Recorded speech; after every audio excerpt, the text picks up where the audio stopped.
好，来，乡亲继续来看这个中央研究院成功来制造会当辨识到武汉肺炎的检测的抗体。打来检测这个武汉肺炎的时间，会当为4点钟缩短到15分钟。那呢后个月敢会当开始来生产运用呢？中研院的院长讲有困难。试纸顶面会使掠到新冠病毒的这2条线，什么时阵会使变成抢救武汉肺炎的生命线？哪时候可以上路呢？到底还有多长的一个时间？问我的话，我希望昨天就好啊。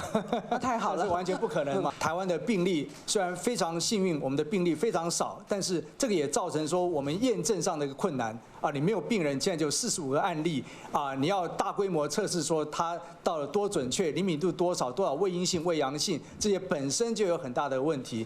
这场防疫大战，中研院的团队有助攻，有找到会使辨识武汉肺炎的检测抗体。团队用19天完成抗体体检，发现讲有一组抗体有单一的辨识性，敢若对新冠病毒有反应，未甲其他病毒相仿。后盖检测时间为今麦4点钟，缩短到15分钟。这个流感的快筛，它的准确率也是只有60%，所以我们相信我们这样的快筛，恐怕也是在60%上下。那它的好处呢，是可以在一般的诊所就能够用。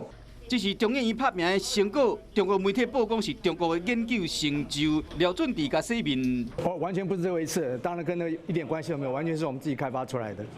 防疫抗战，大家会使食苦，因过袂使被别予人食豆腐。